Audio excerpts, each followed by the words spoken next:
Uniform civil code यानी कि सामान्य नागरिक संहिता एक बार फिर से चर्चा में है। पूरे देश भर में इसे लागू करने की जो मांग है फिर से उठने लगी है। बीजेपी की तरफ से इसको लेकर के कई तरह की मांगे उठाई जा रही है और ये कहा जा रहा है कि पूरे देश भर में ये कानून लागू होना चाहिए। लेकिन यूनिफॉर्म सिविल कोड आखिर है क्या? क्यों एक बार फिर से ये चर्चा का विषय बना हुआ है? क्यों इसे लागू करने की मांग जो है वो उठ रही है? नमस्कार, मेरा नाम है सना रहमान और आप देख रहे हैं फर्स्ट बिहार झारखंड। इस वीडियो में हम समझने की कोशिश करेंगे कि आखिर ये यूनिफॉर्म सिविल कोड यानी कि सामान्य नागरिक संहिता क्या है, क्यों देश भर में ये चर्चा हो रही है कि इसे लागू होना चाहिए और खास करके बीजेपी के जो नेता हैं वो इसे लागू करने की मांग उठा रहे हैं। दरअसल यूनिफॉर्म सिविल कोड यानी कि यूसीसी का मतलब है एक देश एक कानून, यानी देश में रहने वाले सभी नागरिकों, हर धर्म, जाति, लिंग के लोग के लिए एक कानून होना है। अगर सिविल कोड लागू होता है तो विवाह, तलाक, बच्चा गोद लेना और संपत्ति के बंटवारे जैसे तमाम विषयों में नागरिकों के लिए एक से कानून होंगे। दरअसल संविधान के चौथे भाग में राज्य के नीति निर्देशक तत्व का विस्तार ब्यौरा है, जिसके अनुच्छेद 44 में ये कहा गया है कि सभी नागरिकों के लिए समान नागरिक संहिता लागू करना सरकार का दायित्व है।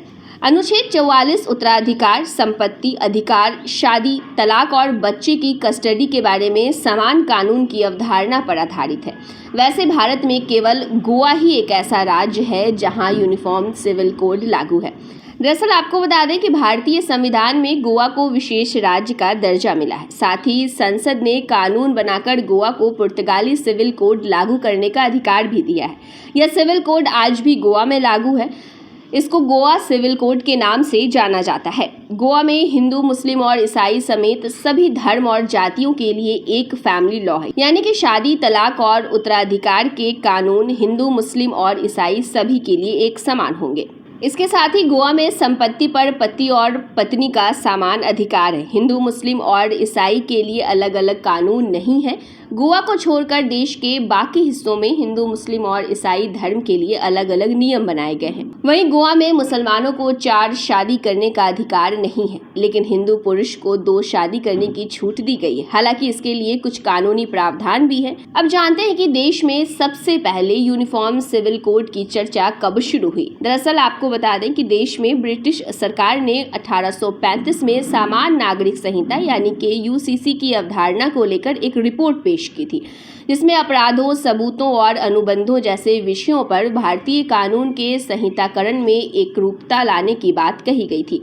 हालांकि उस रिपोर्ट में हिंदू व मुस्लिमों के पर्सनल लॉ को इस एकरूपता से बाहर रखने की सिफारिश भी की गई थी। हालांकि जब व्यक्तिगत मुद्दों से निपटने वाले कानून की संख्या बढ़ने लगी तो सरकार को 1941 में हिंदू कानून को संहिताबद्ध करने के लिए वी.एन. राव समिति का गठन किया गया और इसी समिति की सिफारिशों के आधार पर हिंदुओं, बौद्धों, जैनों और सिखों के लिए निर्वंशीय उत्तराधिकार से संबंधित कानून को संशोधित एवं संहिताबद्ध करने के लिए 1956 में हिंदू उत्तराधिकार अधिनियम को अपना लिया गया। हालांकि मुस्लिम, ईसाई और पारसियों के लिए अलग अलग व्यक्तिगत कानून भी लाए गए।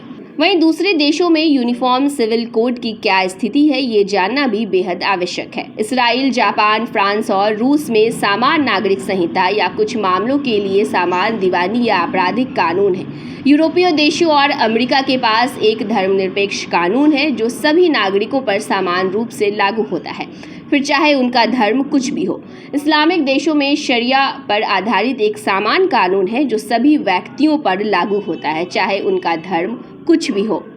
वहीं इस वक्त पूरे देश भर में एक बार फिर से यूनिफॉर्म सिविल कोड यानी कि सामान्य नागरिक संहिता लागू करने की चर्चा तेज हो गई है। इसको लेकर के बिहार में भी बीजेपी के कई नेताओं ने मांग उठाई है, लेकिन सरकार का इस पर क्या पक्ष रहता है ये भी देखना बेहद ही दिलचस्प होगा। यूनिफॉर्म सिविल कोड के बारे में आपकी क्या राय है, कमेंट सेक्शन में जाकर जरूर बताएं। ये लो, मुंह मीठा करो। आज मैंने अपना जॉब छोड़ दिया, अब हम पूर्णिया वापस जाएंगे। जॉब छोड़ दिया है? मतलब ये घर कैसे चलेगा? हम करेंगे क्या? और माँ बाबूजी क्या बोलेंगे? इसलिए मैं एक और मिठाई का डब्बा लाया। अपने बिजनेस के लिए लोन अप्रूव हो गया। अरे लोन अप्रूव हो गया वो तो ठीक है, लेकिन पूर्णिया में हम रहेंगे कहाँ? अपना घर भी तो नहीं है वहाँ। इसलिए तो एक और मिठाई का डब्बा अलग से लाया हूँ। हमने पूर्णिया में घर ले लिया है, पूर्णिया के ई होम्स पैनोरमा में। पूर्णिया में पैनोरमा ग्रुप लेकर आए हैं ई होम्स पैनोरमा। बड़ा घर, आलीशान जिंदगी और अत्याधुनिक सुविधाओं के संग। अरे अरे, अब क्यों मुंह मीठा करवा रही हो? क्योंकि हम घर वापसी जो कर रहे हैं। घर वापसी की खुशी पूर्णिया में ई होम्स पैनोरमा के संग। ई Homes Panorama, luxurious lifestyle redefined.